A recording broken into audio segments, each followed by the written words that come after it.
Hi, everyone. Welcome to the very first episode of the Mind Over Chatter podcast, where Central Michigan University counselors discuss topics centered around the life of a CMU student, discover skills and strategies to navigate life's challenges, and thrive as a CMU student. I am your host, Kyleigh Ayala, one of the counselors here at the Counseling Center. With me today, I have Bigard and Atefeh Jenrow. Before we jump into the episode, I want to take a minute for both of you to introduce yourselves. Hello, I'm Bigard, and I'm one of the counselors at the Counseling Center, and I also facilitate the Grief and Loss Support Group, which meets Wednesdays from 5 to 6:30 p.m. Hi, I'm Atefeh Jenrow, and I'm one of the counselors at the Counseling Center as well, and I run the Art of Managing Anxiety group at the Counseling Center on Wednesdays from 5 to 6:30 p.m. Thank you both for being here with us today. On today's episode, we are going to be discussing finding your why, how to take care of yourself intentionally. Why is this important? Well, I was thinking about the importance of taking care of ourselves intentionally, and I came across a quote by Matthew Hussey. And he encouraged the audience to imagine at the beginning of your life, you were given a human, and that your only job was to take care of this human. That would be your purpose in your life, to take care of this human. And really, this human is you. And you are the only person with the custody over your life, your well-being, and your self-care. And that really made me think about, wow, is it my purpose to take care of myself? Is that one of my main roles in life? And it struck me that myself, and I think other people too, we often look to other people to be responsible for our well-being. Certainly as kids, we look to our parents and our teachers and our coaches. They knew what was best for us. They figured out how much sleep we needed and the nutrition we needed and organized our schedules. But once we get to university, we have no one who has that overview over our life who's determining what is best for us. We're the only ones who can determine that. And I also, when I was thinking about it, thought about, gosh, I think we're a lot better at taking care of other human beings than ourselves. I think about how we can be so supportive to a friend who might have just had a disappointment, maybe failed a test or broke up with a boyfriend or girlfriend, or maybe didn't make a team or didn't get the role they auditioned for. And we're often so kind and compassionate and supportive, and we don't treat ourselves the same way. We're more critical and neglectful of ourselves. Why is that?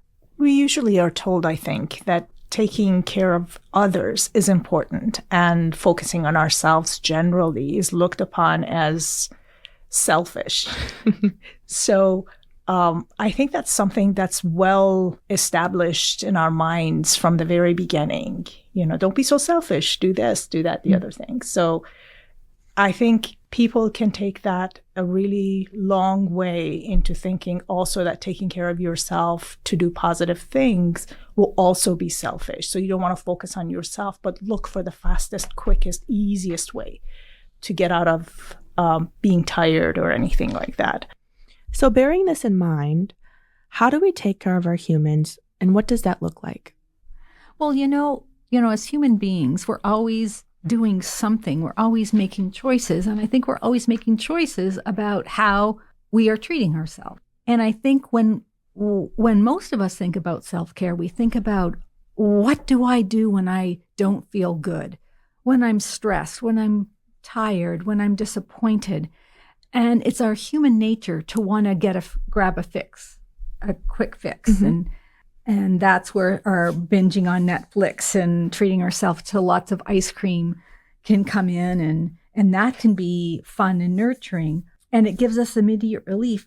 And often then that uncomfortable feeling goes away for a while. But we also, in our kind of backpack of ways to take care of ourselves, can think about the long haul and really taking into consideration, what do I need? What does the stressor that I'm facing entail? And how do I problem solve that? Just as our teachers, our parents, our coaches, when we were younger, looked at the long haul for us. and knew that our sleep requirements were different as an infant, as an 8-year-old, as a 10-year-old. So, for example, if we've had a stressful week because we procrastinated, didn't do well on a paper, maybe didn't study as well as we would like to, and didn't do as well, we could decide this feels lousy, so I want to take a break and party or ignore my homework or, take a few monster shots because I'm so tired because I haven't slept in 2 days. Mm-hmm.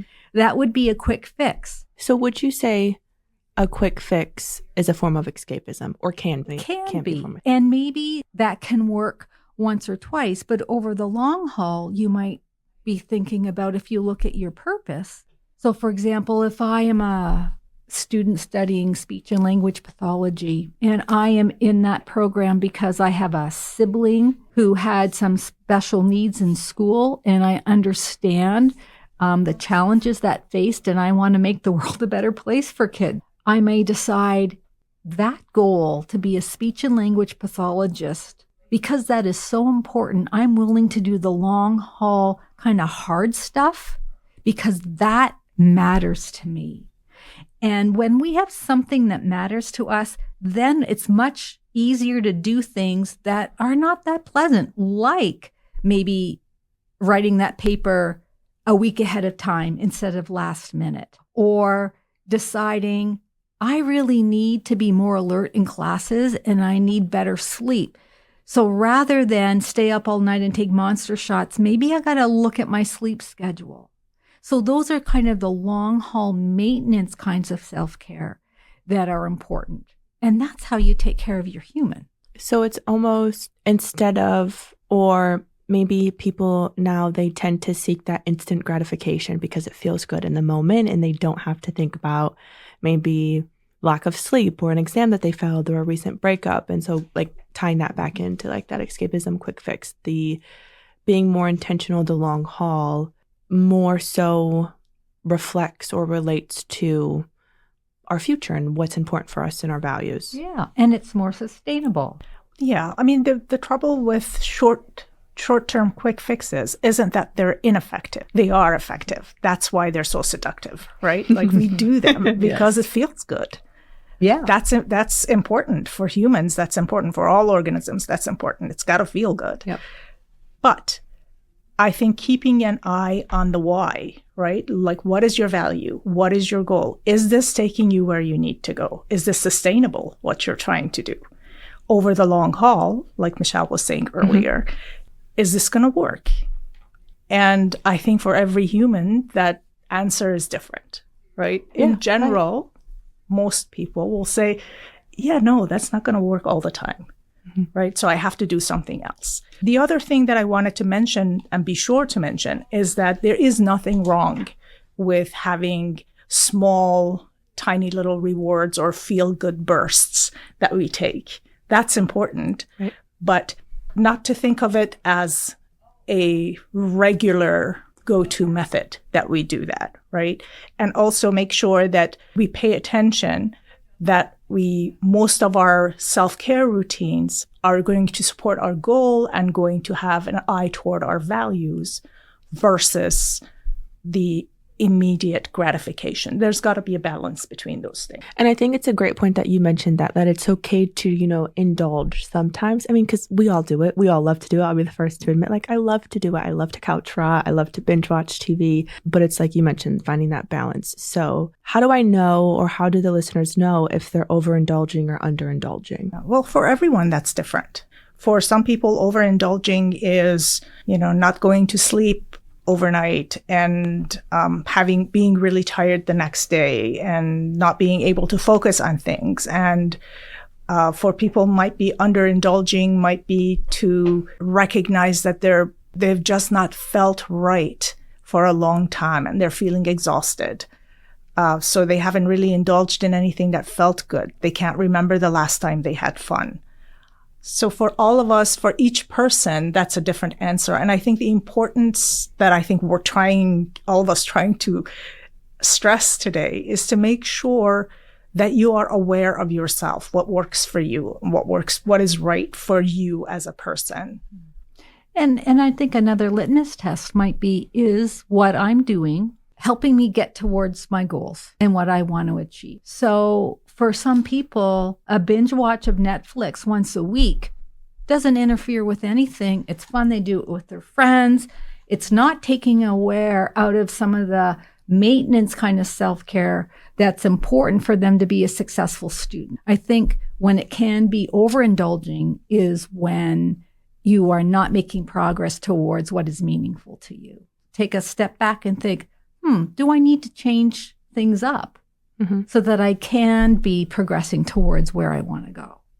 I'm wondering if an example of this is, because like we've talked about like sleep and being tired out and focusing on that. If you find that you're procrastinating your homework, so you're having to stay up late, if you're relying on, caffeine or energy drinks or espresso to, get you through the day, get you to those classes, get you to those lectures, get you at the level of functioning that's needed to engage in your commitments, that might be an overindulgence because we're relying on these external variables and stimuli to keep us functioning. Whereas what does your sleep look like? Are you getting adequate sleep that is going to allow you to push through the day and to focus? Because I feel like a lot of people underestimate all of the benefits of adequate sleep because we have like focus, cognition, memory, brain functioning.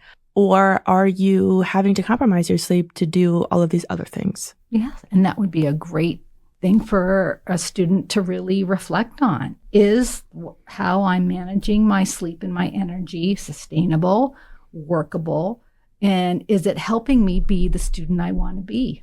And if it isn't, then there's lots of other ways to take care of yourself. And we at the Counseling Center are really here to help people figure out what could work best for them. I think the way that we're labeling this, just for the listeners to follow along, is like typical self-care is like those quick fixes that we talked about. And proactive self-care is more of that intentionality that's, towards those long-term goals and values. So what are some benefits of proactive self-care? Well, it's funny how you could even choose one little bit, like it could be sleep. Mm-hmm. And if you're practicing this proactive self-care, it has a ripple effect on all kinds of elements to your functioning. So we know that proactive self-care is emotionally restorative. It helps you recharge emotionally and helps you become more resilient. It also helps protect your mental health. It can shield you against stress and anxiety and burnout. It improves your physical health, especially if we are adding in some exercise and diet. Mm-hmm. And we know that proactive self-care enhances our relationships because when we take care of ourselves, we have more to give to the people that we care about. You make a lot of great points because I think people tend to underestimate just how many benefits, small changes can have. And so we talked about different ways and means to take care of ourselves, but how can we adjust our self-care routine to make it more intentional rather than a reactive or quick fix based on circumstantial situations? So imagine if it wasn't a human you were taking care of and it was a car, you wouldn't wait until your engine falls off before you consider whether or not it needs oil, right? You take your car for regular oil changes, for maintenance routines, for even car washes and things like that. This is the same as that. You don't wait until you are so exhausted you can't see straight before you think, self-care might be, a whole gallon of ice cream. Instead of that, what you do is you intentionally set in place rest and relaxation and recharge periods where it will make you ready to do the tasks that you need to do the best way you can do that. And I'm wondering too, and you guys can speak to this as well, but college is a time, like we as counselors, like we're not blind or naive to the fact that for the students that are coming to our office, like they have busy schedules. Some of them have extracurricular activities, they're in clubs, they're in RSOs, like some of them are doing sports. So it's a very, very busy time and you're trying to balance everything. And so I have, for those clients who are very busy and they have like a jam-packed schedule, I will tell them like insert in your schedule, like an hour a day, or like an hour, like once a week to just do something that will fulfill you. That's a great idea. Yeah, put it on your schedule for sure and make it a priority. Yeah, I think most of us were, used to putting tasks on our schedule, right? Mm-hmm. Like, this is a class, this is a homework, this is a test, this is what I have to do. Mm-hmm. But we never put down, this is when I sleep. This is where I rest. This is where I just chill. Right. Yep. Those things also need to go there.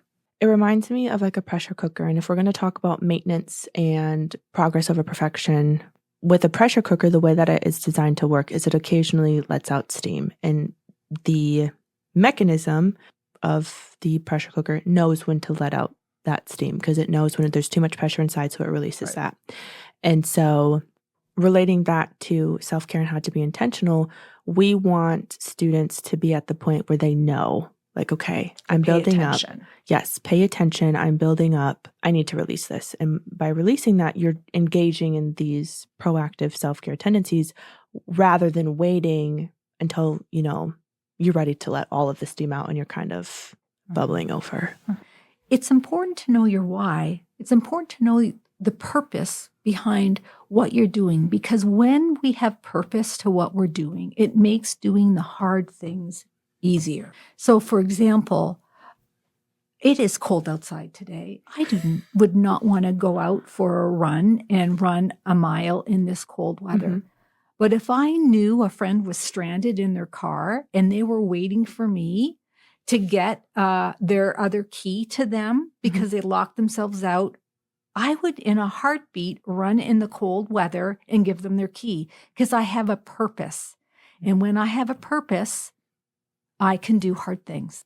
I think that encompasses exactly, what we're trying to portray. So in terms of like why, what if people don't know what their why is? How do you find it? How do they find it? Not everyone does. And also the thing to remember is that our why changes from year to year, from stage to stage in life. Mm-hmm. So everybody's why is different depending on where they are in life. And it's okay not to know. But it is important to have it on your radar to try to find out, right? Why am I doing this? Why is my goal to become an engineer, a doctor, a set designer, a fashion merchandiser, or whatever that is? Why is it important to me? And come to that as you're coming to that, recognizing that there's difficult things, like Michelle was saying earlier, that you have to do to get where you're needing to go. And it will make it easier to do those hard things. I think knowing your why can also help you choose, the right kinds of activities for your self-care and help you maintain consistency with them. So, for example, we know that there's a whole list of activities for self-care. Let's say yoga, which is a wonderful practice. But if you're going to yoga because everybody's doing it or your roommate has been bugging you to do it and you're not interested, you're really not going to follow through.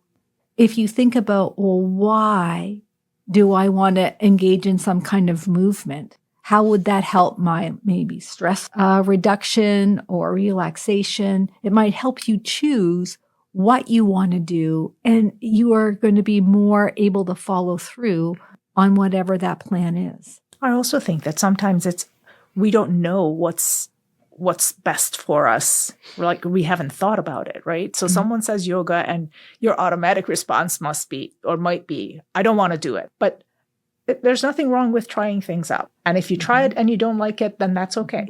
It's sort of like eating your least favorite vegetable.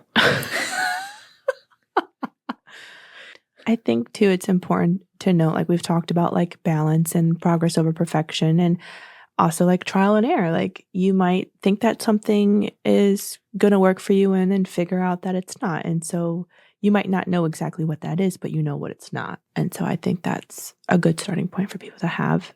Absolutely. We gave you a lot of information today, and so we're going to leave you with this. Take a moment to reflect on, what does taking care of your human look like for you? And more importantly, why does it matter?